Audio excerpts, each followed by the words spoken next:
So, check natin yung gawa ni Sir Barbillas kung okay na. Anong status? Sikat talaga yung 502, no? So, anong problema nito?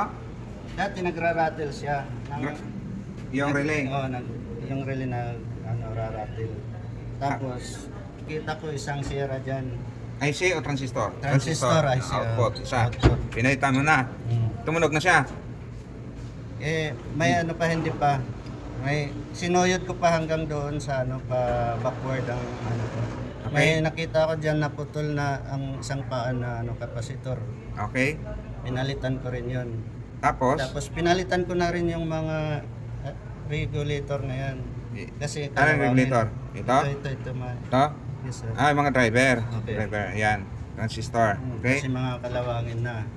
Tapos, ano pa? Yan na. Tapos ito ang fuse. Putok. May isang putok dyan. Okay? Kasi may short dito sa output. Ano pa? Tugtog na yan. Okay na.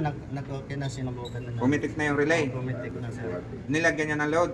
Signal. Tumunog na. Tumunog na. Tumunog na siya. Wala nang diretso tunog na. Ano yung... Ito, nagkaroon ng problema pa. Ano, yung output.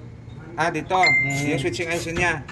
So, hindi siya pumasok agad yung signal. Anong ginawa? May pinalitan ako dyan. May natres ako na isang kapasitor din na sira. Yung isa dyan. At saka dito may putol itong jumper. So, ibig sabihin pala, nung na-okay na siya, hindi rin tumunog kung lagyan yung signal. Pero kung i-directan nyo rito, tumutugtog siya. Kung dito idaan, ayaw. Ayaw. So, dahil may problema din dito. So, ngayon, ayos na siya. Okay na, sir. Testing. Good status. Ayos. So, pwede nang kumita, no? First time na nakagawa na Ganito. ganito. Okay. Sa sunod yan, dapat kumita ka na.